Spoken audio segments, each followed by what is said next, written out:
কাজ আছে সব কাজই তাদের সমর্থন অব্যাহত রাখতে চায়, এবং আমাদের যদি বাড়তি কোনো সাহায্যের প্রয়োজন পড়ে আমরা যেন ওদেরকে বলি।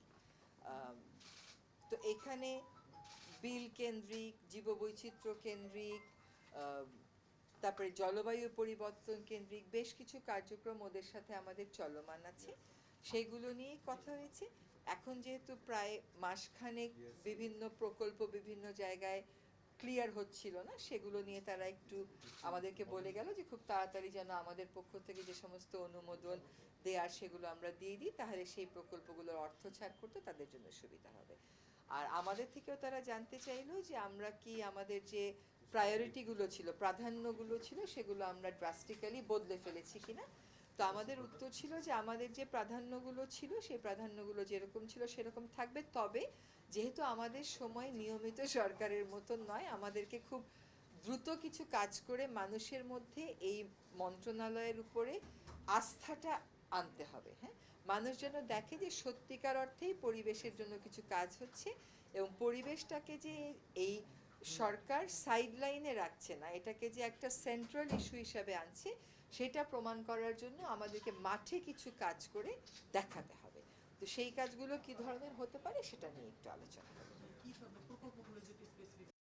প্রকল্পগুলো জীববৈচিত্র্য নিয়ে, প্রকল্পগুলো চর এলাকায় জলবায়ু অভিযোজন নিয়ে, প্রকল্পগুলো বিল এলাকাতে কাজ করা নিয়ে, অনেক ধরনের প্রকল্প। কিন্তু আবার কতগুলো একটা কাজ এরকম চলছে যে বিভিন্ন মন্ত্রণালয়ে অনেক প্রকল্প হয় যেগুলো আসলে জলবায়ু পরিবর্তন সংক্রান্ত। তো সেগুলোর একটা ক্লাইমেট ফ্ল্যাগিং হয়, তাহলে করে আপনার মোট এডিপির কতটুকুন আপনার ক্লাইমেটে যাচ্ছে দাতাদের সাহায্যে, সেটা যদি দাতারা জানতে পারে সেটা আবার তারা গিয়ে রিপোর্ট করতে পারে যে তারা এইটুকুন দিচ্ছে। তো প্রকল্প আসলে অনেক, মানে আপনি ধরেন 27-28টা প্রকল্প, যেগুলো অনেকগুলো হয়তো ওরা আইইউসিএন এর সাথে করছে, কিছু কিছু হয়তো ডিপার্টমেন্টের সাথে করছে, আবার নতুন করে কিছু প্রকল্প যেমন জীববৈচিত্র্য রক্ষায় তারা একটা প্রকল্প সাবমিট করবে। তো সেগুলো আমরা বললাম যে প্রকল্পগুলো যেন শুধুমাত্র প্রশাসনিক পর্যায়ে কথা বলেই চূড়ান্ত করা না হয়, এই প্রকল্পগুলোর যারা উপকারভোগী তাদের সাথে সেই জনগোষ্ঠীর সাথেও যেন কথা বলা হয়, এবং এখন যেহেতু তরুণ প্রজন্ম আগ্রহ দেখাচ্ছে তাদের সাথেও যেন একটু কথা বলে, মানে এটা যেন বটম আপ হয়, এটা যেন টপ ডাউন না হয় যে আমরা একটা প্রকল্প আমাদের মাথায় আছে ওটাই বলে দিলাম, তা যেন না হয়, একটা কনসালটেশন যেন হয়।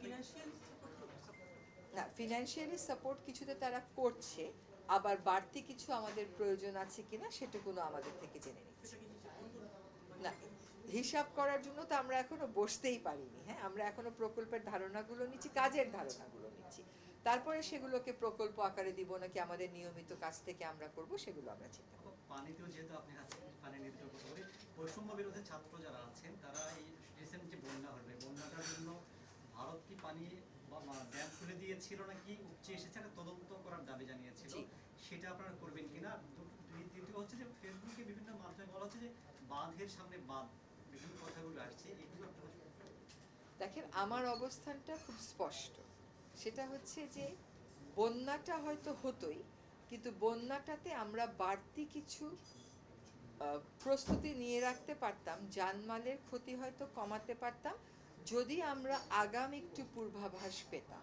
সেই আগাম পূর্বাভাস পাওয়ার ব্যাপারে আমরা গতকাল সারাদিনই পানি ভবনে ছিলাম, সেখানে দেখেছি এর আগে উজানের দেশকে আমরা অনুরোধ করেছি।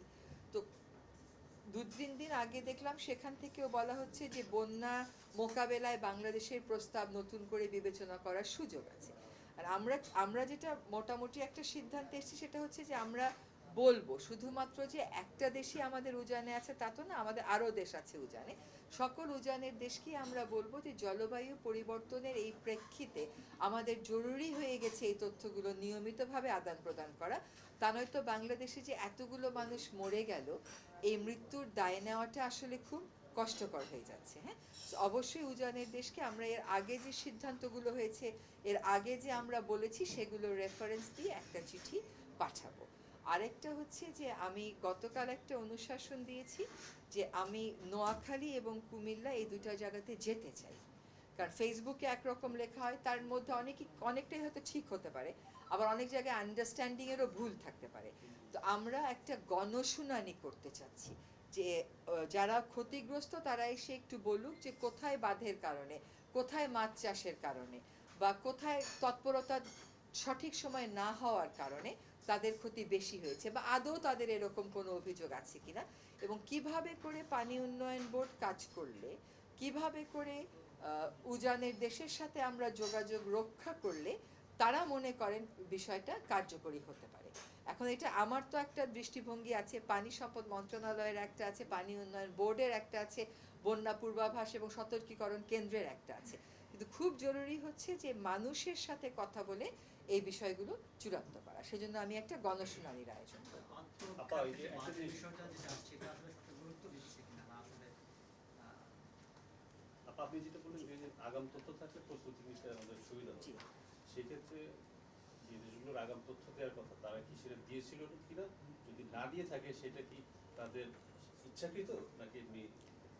এখন আপনার কি জানতে আপনি পেরেছেন? মানে না, জানার তো এটার একটা দাপ্তরিক প্রক্রিয়া আছে, এটা ফোন করে জানার তো বিষয় না, বা অ্যারেঞ্জমেন্টটা ফোন করে জানার মতন না। বিষয়টা হচ্ছে যে আমাদের সাথে দুটা দেশের চুক্তি আছে যে তারা আমাদেরকে কয়টা পয়েন্টে জানাবে। এবার যে বন্যাটা হয়েছে ওইগুলো সেই পয়েন্টের মধ্যে ছিল না।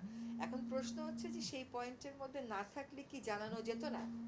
মানে আমরা তো গুড নেইবারলিনেস বলে একটা কথা আছে, তো সেইটা করে আমাদেরকে জানানো যেত কিনা সেটাও আমরা বলবো। একই সাথে আমরা বলবো যে আমরা আসলে এর আগেও যেই বেল্টে এবার বন্যা হলো সেই বেল্টের নদীগুলো সংক্রান্ত বৃষ্টিপাত, পানির প্রবাহ, এগুলো সংক্রান্ত তথ্য চেয়েছি, কিন্তু আমরা একটা সিদ্ধান্তে আসতে পারিনি।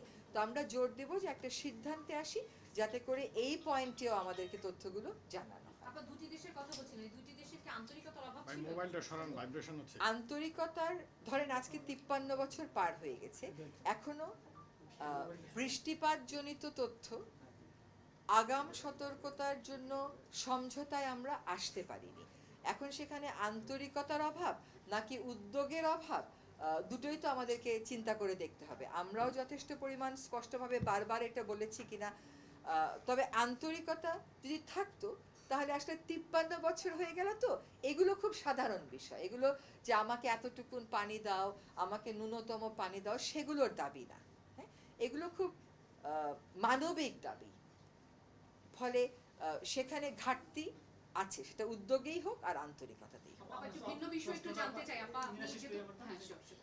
বাঁধের বিষয়টা আসলে স্পষ্ট এলো না, অনেকেই যে জায়গাগুলোতে বাঁধ দেওয়া হয়েছে